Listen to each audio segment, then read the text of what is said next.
Shalom, selamat malam.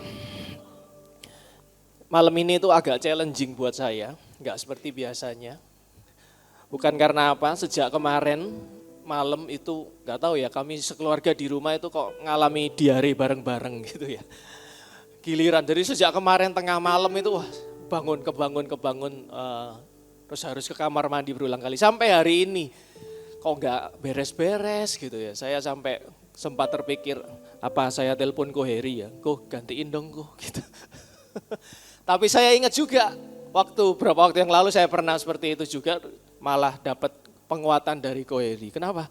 Udah kamu sakit kan? Iya, kalau sakit tuh harus datang ke Bipro. Kenapa Ko? Pasti sembuh gitu. Wah luar biasa ya ketuanya kita.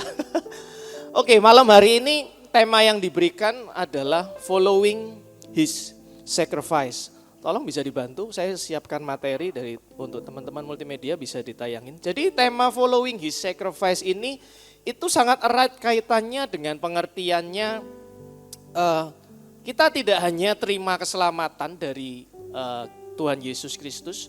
Jadi Tuhan Yesus itu bukan hanya menjadi juru selamat dalam hidup kita, bukan hanya itu, tapi juga sebagai Tuhan dan Raja dalam setiap hidup kita. Saya hari ini sampai jam berapa?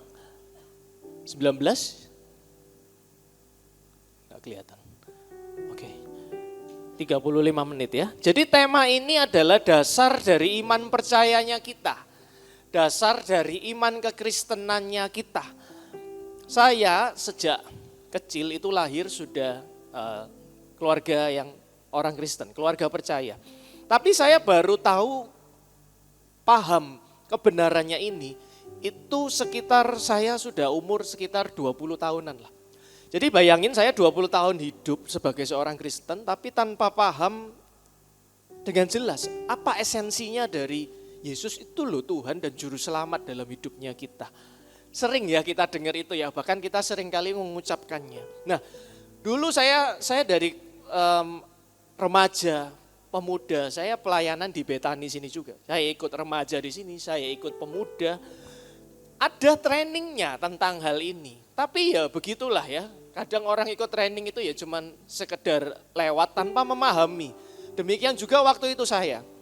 Tapi ketika saya tahu itu, saya benar-benar nyesel. Kok enggak dari dulu ya saya berusaha paham betul apa sih Yesus sebagai Tuhan dan Juru Selamat itu. Jadi cuman sekedar tahu tapi enggak paham dengan benar esensinya apa. Karena itu saya berdoa malam hari ini, kita akan bahas satu tema ini. Saya berdoa ini akan menjadi refreshment atau menjadi sebuah makanan yang baru bagi setiap kita. Roh kita bisa dikuatkan kembali dan kita tahu apa isi kebenaran itu. Ya, jadi ya judulnya Following His Sacrifice, ini judul yang diberikan dari Bipro.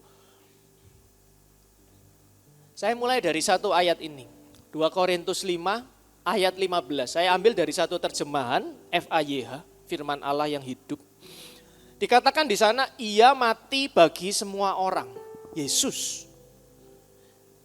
Ya stop sampai situ dulu aja. Ia mati bagi semua orang. Jadi di sini ada satu kebenaran bahwa Yesus Kristus itu sebenarnya matinya bukan buat semua orang. Bukan cuman buat saudara dan saya. Ya, jelas-jelas dikatakan di sana, ia mati bagi semua orang. Ini sebuah kebenaran. Yesus mati bagi semua orang. Artinya pengorbanannya Kristus di kayu salib yang kita kemarin baru peringati sebagai Jumat Agung, itu bersifat universal. Untuk semua orang, cukup untuk menanggung seluruh dosanya umat manusia. Tanpa ada yang terkecuali satupun. Namun, enggak otomatis semua orang itu menerima hidup yang kekal yang diberikan sama Tuhan. Kenapa? Karena dikatakan di sini kalimat berikutnya, kata berikutnya, ia mati bagi semua orang, supaya yang hidup. Nah ini ada apa ya? Berlawanan. Yesus mati bagi semua orang, tapi dikatakan di situ supaya yang hidup, yaitu yang telah menerima hidup yang kekal dari Yesus Kristus. Dikatakan di situ disebutkan mereka yang hidup. Siapa sih mereka yang hidup itu? Yaitu mereka yang menerima Yesus Kristus sebagai Juru Selamat dalam hidupnya. Dia menerima Yesus, Dia mengakui Yesus dengan mulutnya, dari perkataannya sebagai juru selamat dalam hidupnya. Dia mengaku dosa-dosanya dan percaya akan karya penebusannya Yesus di kayu salib. Itu bukan dongeng, bukan cerita yang dikarang-karang oleh manusia, tapi itu kejadian nyata. Dia percaya akan itu dan percaya karya penebusan dosa-dosa manusia itu di atas kayu salib sudah dikerjakan semuanya oleh Kristus. Dan setelah itu Yesus mati dan bangkit. Itu orang yang dikatakan mereka yang menerima hidup. Ya, jadi yang ingin saya garis bawahi di sini sebenarnya nggak berhenti sampai di sini. Ayat ini masih ada lanjutannya kan. Seringkali kita berpikir bahwa keselamatan itu sebuah garis finish bagi setiap kita. Aku udah keterima keselamatan, ya sudah aku tinggal nunggu nanti someday saya ketemu Tuhan di surga. It's not a finish line, bukan garis finish. Tapi padahal sebenarnya itu malah kebalikannya. Kita menerima keselamatan itu adalah sebuah starting point malahan. Malah jadi sebuah titik awal dalam perjalanan kita menjalani hidup yang baru tadi. Hidup yang kekal. Ya, jadi menjadikan Yesus sebagai juru selamat itu berarti kita menerima keselamatan, kita diselamatkan. Tetapi menjadikan Yesus sebagai Tuhan dan Raja atas hidup kita itu berarti kita bersedia menyerahkan haknya kita. Dia yang berhak untuk mengatur hidupnya kita karena dia Raja. Bukan lagi kita berdoa, Tuhan hidup saya kayak begini berkati, tapi kebalik. Sederhananya adalah saya mau ngikut maunya Tuhan itu seperti apa. Nah, saya kasih ilustrasi. Ada seorang anak jalanan, ya, anak jalanan, dia kerjaannya tidak punya kerjaan, gelandangan di mana-mana. Anak ini kotor, dekil dan ya karena tidak punya rumah, hidupnya ada di jalan. Suatu hari dia itu diangkat sama seorang raja, diangkat masuk ke istana. Jadi anak raja, jadi seorang pangeran. Apa yang berubah dari anak ini pertama kali? Yang berubah pertama kali adalah status. Statusnya berubah. Dan status itu berubahnya otomatis. Enggak butuh apa-apa. Kenapa? Karena dia dari jalanan diangkat masuk ke istana raja. Dari bukan siapa-siapa, dari anak jalanan jadi anak raja. Statusnya berubah. Apakah itu karena hebatnya dia anak berprestasi? Tidak. Dari jalanan, dari luar masuk ke istana. Yang membuatnya berubah statusnya adalah karena raja itu. Apa yang dilakukan oleh raja itu yang mengubah statusnya seorang anak ini. Sehingga dikatakan statusnya berubah, kalau saya garis bawahi, otomatis berubahnya. Otomatis berubahnya, bukan sebuah hasil karyanya. Ini sebuah anugerah. Nah, namun gak berhenti sampai situ. Ketika dia masuk di istana raja, dia harus belajar kan, oh aku sekarang jadi anak raja, aku terima sebuah kehormatan ini. Jadi pangeran, tiba-tiba semua orang yang dulu gak tahu siapa aku, sekarang jadi tahu semuanya. Bahwa aku ini anak raja, bahwa aku ini seorang pangeran. Apa yang perlu diubah dari anak ini? Statusnya berubah otomatis, tapi ada satu hal yang anak ini harus dirubah. Apa itu? Cara hidupnya. Kalau di luar dulu gak ada yang ngurusin dia mau ngomongnya segala macam, berbuat segala macam, baik, jelek, apa gak ada yang peduli. Tapi ketika dia jadi masuk istana raja, jadi seorang anak raja, jadi seorang pangeran, cara hidupnya harus berubah. Dan perubahan cara hidup itu gak bisa otomatis. Itu harus diupayakan. Cara berpikirnya, cara berbicaranya, mungkin kalau sedang makan di meja makan kerajaan, cara makannya, cara duduknya, table manner-nya, everything, tata keramanya, kebiasaan-kebiasaannya harus dirubah semua. Kenapa? Karena dia statusnya seorang anak raja, statusnya seorang pangeran. Nah, demikian juga anugerah keselamatan yang kita terima dari Yesus Kristus itu bukan karena siapa kita, kita itu hidupnya kotor, penuh dosa. Tapi ketika Tuhan menebus dosa kita seolah-olah diangkat.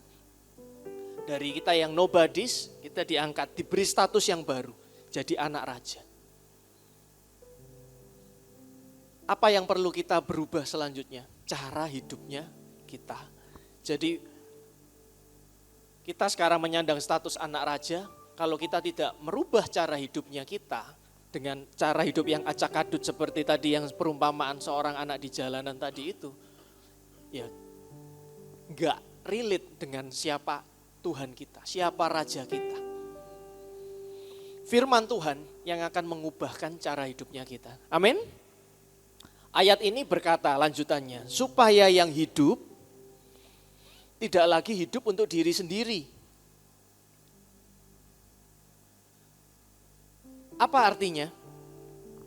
Keselamatan bukan hanya mengubah tujuan akhir hidupnya kita, tapi mengubah cara hidup kita setiap hari.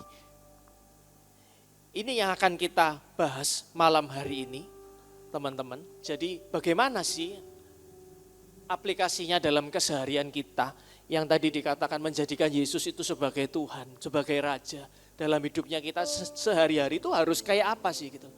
Karena posisinya kita sekarang sudah terima keselamatan dan keselamatan itu sudah harusnya mengubah masa depannya kita. Dari kita yang binasa beroleh hidup yang kekal. Tetapi keselamatan itu juga seharusnya akan mengubah cara hidupnya kita setiap hari melalui firman Tuhan. Saya buka malam hari ini pembelajaran kita dari 3 ayat. Semuanya ada di Matius 16, ayatnya urut 24, 25, 26. Ya, kita baca dulu ayat yang ke-24. Lalu Yesus berkata kepada murid-muridnya, jika seseorang mau mengikut aku, ia harus menyangkal dirinya, memikul salibnya dan mengikut aku. Saya ada satu bantuan dari kitab The Message. Ya, tidak saya tayangkan ini, tapi saya tayangkan langsung dalam poin-poinnya. Ini ayatnya saya breakdown. Anyone who intends to come with me has to let me lead. Jadi kalau kita itu mau ikut Kristus, pertama itu diomong di sini harus to let me lead. Harus membiarkan Tuhan yang memimpin hidupnya kita. Dikatakan lagi, you are not in the driver's seat, I am. Keren ya, nulis The Message ini ya. Bisa pakai kata-kata yang seperti ini. Daily banget sama kesehariannya kita, relate banget. You are not in the driver's seat, I am. Tuhan bilang begitu, kamu gak duduk lagi di bangku pengemudi yang nyetir. Tapi biar aku yang duduk di sana. Tuhan yang duduk sebagai pengemudinya. Diomong lagi di sana, don't run from suffering, embrace it. Jangan lari dari hal-hal yang dalam tanda kutip tidak menyenangkan. Malah disuruh embrace. Embrace itu apa? Kayak meraih, merangkul. Follow me and I'll show you how. Tuhan bilang, follow me, ikuti aku. Dan aku akan tunjukkan caranya bagaimana. Tuhan sudah kasih teladan yang luar biasa, taat sampai mati di kayu salib. Dan saya percaya Tuhan juga akan tunjukkan caranya bagi kita. Ya, setiap kita akan mendapatkan pewahyuan sendiri-sendiri daripada Tuhan. Ya, ayat ini sederhana tapi artinya begitu dalam. Bagaimana kita membiarkan Yesus itu memimpin hidupnya kita. Ini yang poin pertama yang ingin saya bahas malam hari ini. Ayat ini tuh bicara ngomong tentang percaya. Menyerahkan kendali hidupnya kita pada Yesus. Menyerahkan kendali hidupnya kita pada Yesus. Kenapa kok kita itu perlu ngasih kendali hidupnya kita itu kepada Yesus? Simple, karena kita nggak tahu masa depan. Kenapa kok tadi Yesus bilang, aku aja yang nyetir, jangan kamu. Karena kita nggak tahu masa depan itu kayak apa, tapi Tuhan tahu. Kenapa kita perlu serahkan kendali hidup kita pada Tuhan? Karena Tuhan juga punya rencana yang terbaik bagi hidupnya kita. Makanya kita diminta belajar untuk percaya. Kenapa kok Tuhan bilang don't run from suffering, embrace it? Karena Tuhan sedang mempersiapkan kapasitas hatinya kita, membentuk karakternya kita supaya kita siap menggenapi rencana Tuhan yang sudah disediakan tadi, yang terbaik itu. Jadi seringkali manusia itu fokus sama hasilnya. Aku pengen hasilnya kayak gini, dikunci, dibawa dalam doa. Padahal Tuhan selalu melihat prosesnya itu loh gimana. Kapasitas hatinya dibentuk kayak apa, karakternya yang perlu dirubah apa. Hasilnya, we leave the details up to God. Kita serahkan hasilnya, detailnya itu sama Tuhan lah. Jangan kita berdoa, kita minta kunci hasilnya mau kayak begini, kita doain supaya itu jadi kenyataan. Kebalik teman-teman, jadi malam hari ini kita mau belajar, Tuhan pengen kita prosesnya kayak apa, yuk kita percaya di sana. Hasilnya bolehlah kita berharap, tapi jangan kunci harga mati, karena kita nggak tahu masa depan itu, apa yang kita pikirkan itu apakah selalu yang terbaik buat setiap kita gitu. Ya, firman Tuhan bilang don't run from suffering, jangan lari dari proses. Percaya sama Tuhan, terima prosesnya itu. Terima prosesnya itu. Bayangkan ya kalau kita itu yang pegang setirnya, yang pegang kemudi. Wes pasti cari jalan yang tercepat, cari jalan yang terdekat. Apalagi? Cari yang paling mudah, cari yang paling cuan. Belok sana sini, nabrak sana sini, gak apa-apa yang penting nyampe. Tapi akhirnya ujung-ujungnya, lah kok ketemu gang buntu ya. Seringkali manusia itu bukan nggak mau maju, seringkali kita itu bukan nggak mau maju kok, tapi seringkali kita itu salah arah. Gitu.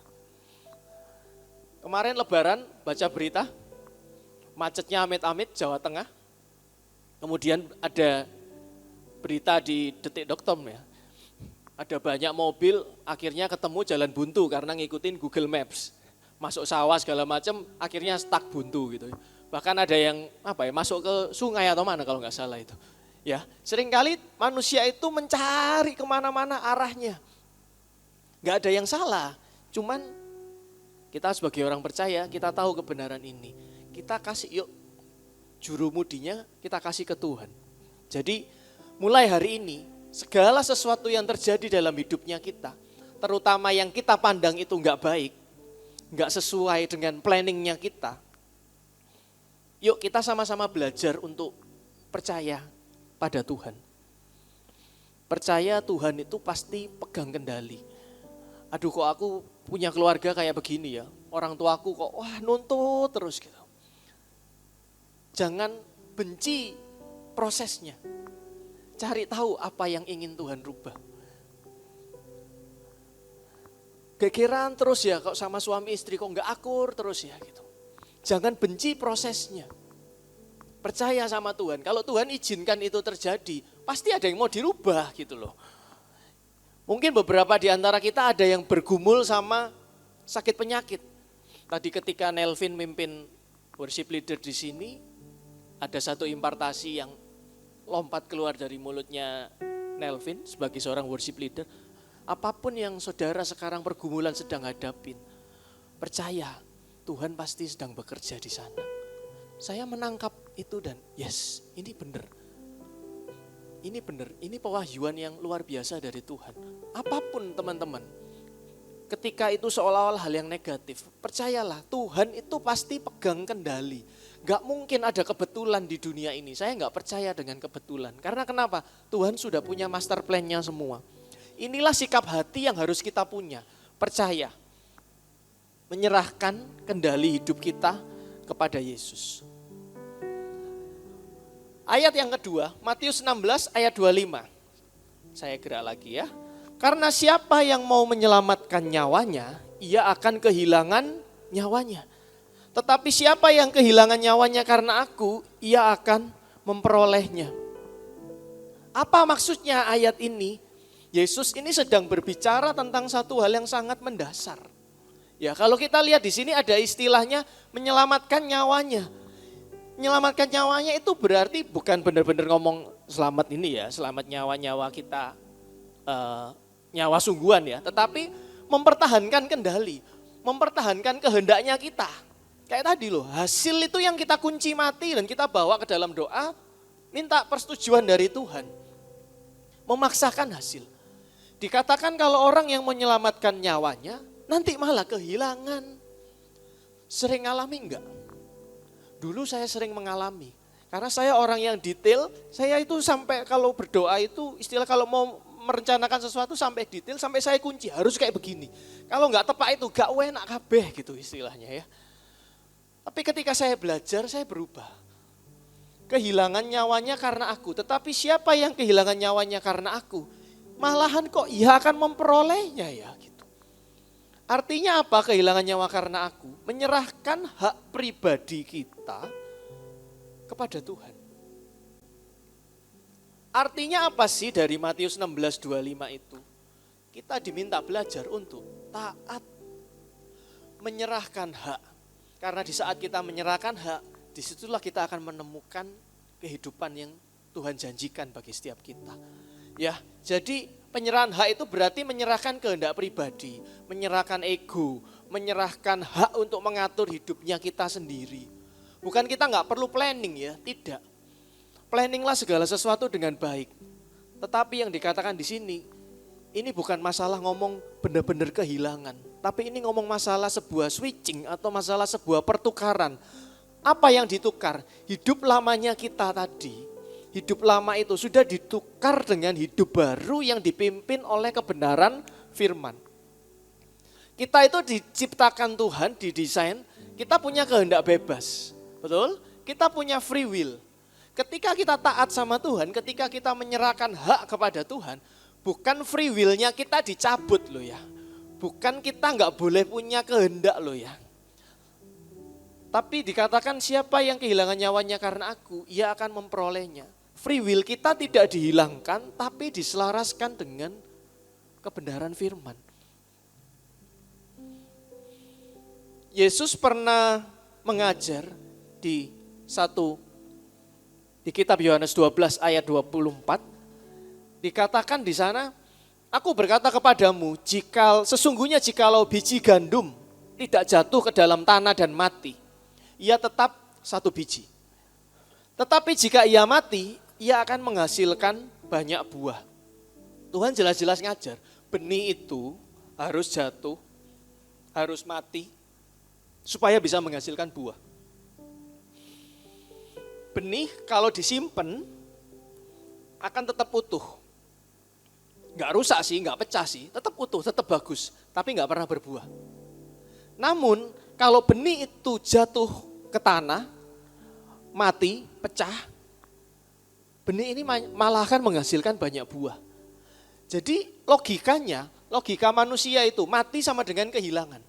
Tapi kalau logika firman, mati itu melipat gandakan kehidupan.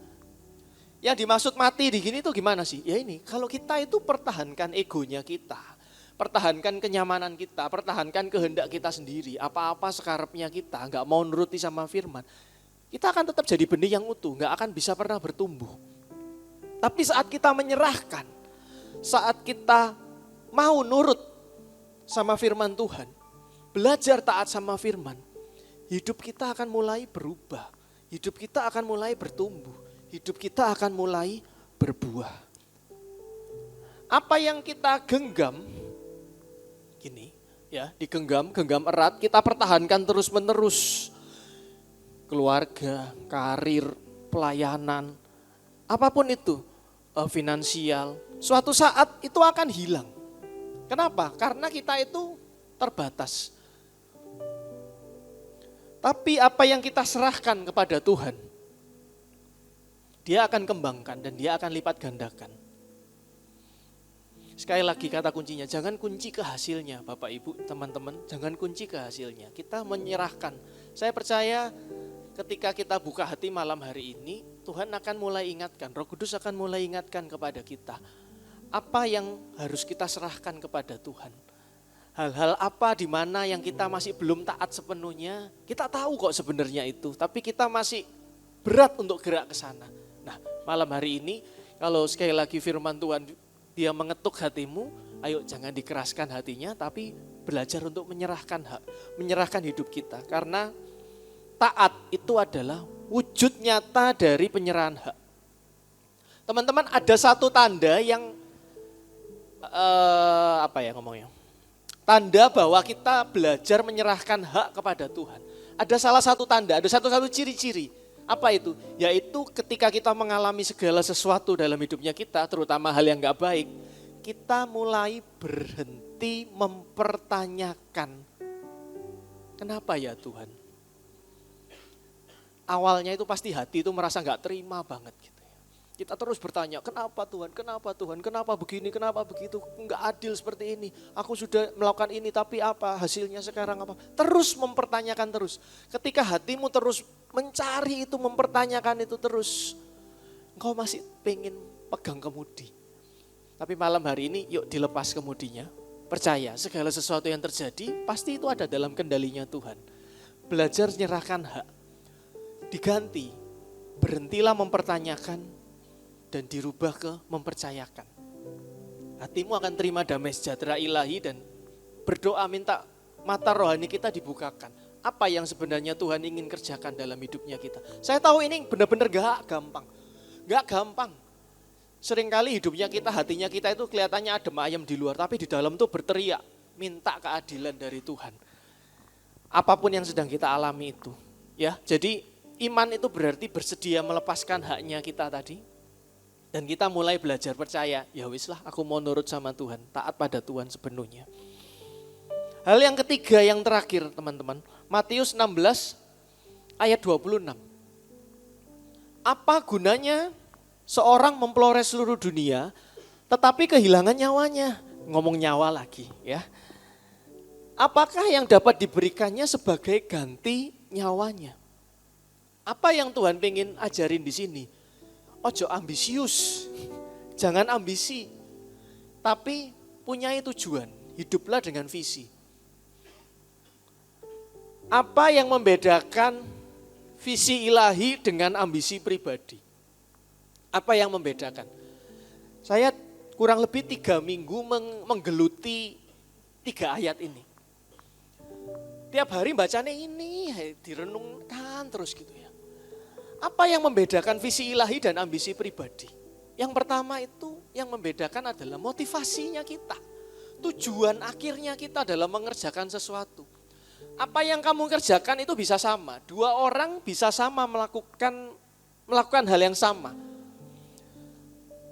Bangun bisnis, ngejar karir, pelayanan, memimpin FA, memimpin cell group, memimpin komunitas. Tetapi yang satu bisa digerakkan sama visi ilahi, yang satu bisa digerakkan sama ambisi pribadi.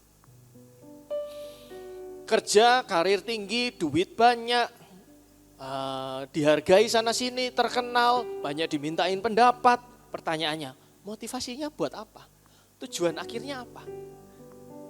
Kalau tujuan akhirnya untuk, aku itu dulu keluargaku diremehno. Aku kerja sing ciamik, sing pinter, sampai punya banyak hasil yang luar biasa. Kenapa? Supaya aku gak diremehkan lagi. Hati-hati, yang kayak begini kelihatannya keren, mendorong orang untuk sukses berhasil. Tapi di belakangnya itu ambisi pribadi. Ujung-ujungnya bahaya. Bisa tadi salah arah. Manusia itu bukan gak mau maju, tapi seringnya salah arah. Karena majunya kecepatan ternyata nyasar gitu ya. Atau tujuannya sukses tadi bisa mendapatkan semuanya, tujuannya kenapa? Dulu memang hidupku susah. Tapi ketika aku melakukan segala sesuatunya sesuai dengan firman Tuhan, Tuhan buka jalan. Sehingga aku jadi seperti sekarang ini karena kasih karunia Tuhan. Kalau aku di kesempatan mimpin banyak orang, saya akan saksi bahwa saya bukan siapa-siapa. Ini karena kasih karunia Tuhan. Nah, beda kan? Sama-sama ngejar karirnya. Sama-sama jadi seorang direktur, katakanlah begitu. Sama-sama punya usaha yang sukses, sama-sama pelayanan dengan jungkir balik memberitakan firman, sama-sama kalau mau pelayanan PAW yang mau pelayanan ada banyak latihannya sana sini, sama-sama semua. Tapi satu bisa bergerak sesuai visi ilahi, satu bisa bergerak untuk memenuhi ambisi pribadinya. Be careful ya. Apa yang membedakan visi ilahi dengan ambisi pribadi? Tadi motivasi tujuan akhir. Yang kedua apa? Yang kedua yang bikin beda itu adalah cara mencapainya. Kalau tadi yang pertama itu why-nya, the reason behind. Yang kedua ini how-nya, gimana kita mencapainya. Kalau ambisius itu menghalalkan segala cara. Bener salah tabrak, kompromi sana sini tabrak semuanya. Yang penting hasilnya tercapai. Gak peduli sama kebenaran firman. Tapi kalau visi ilahi itu guideline-nya itu jelas. Apa itu? Firman Tuhan. Alkitab itu loh, itu guideline-nya kita. Mementingkan mana yang benar daripada mana yang gampang, mana yang cepat. Jadi firman Tuhan di sini itu benar-benar menggarisbawahi dengan gamblang. Buat apa kamu peroleh semuanya itu kalau ujung-ujungnya kamu kehilangan jati dirimu di dalam Kristus? Buat apa kamu dapatkan semuanya itu kalau ujung-ujungnya itu pada maut? Yang keselamatan tadi yang begitu luar biasa itu loh. Terus sepanjang perjalanan ditukar dengan segala sesuatu yang kita kejar, yang kita butuhkan. Ujung-ujungnya dikatakan apakah yang dapat diberikannya sebagai ganti nyawanya. Gak bisa ditukar, gak bisa diganti gitu loh. Gak ada trade off-nya. Ya, jadi semua yang kita bahas ini sebenarnya bukan untuk mengerdilkan mimpinya kita. Tapi malahan kita harus punya visi yang besar dan mengerjakan itu di dalam kebenaran Tuhan.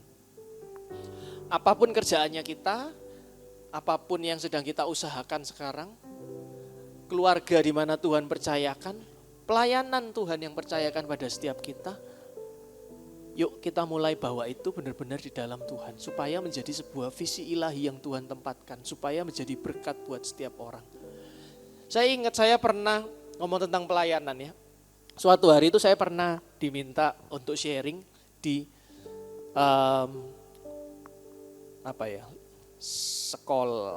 sekolah tinggi tapi isinya itu suster semua.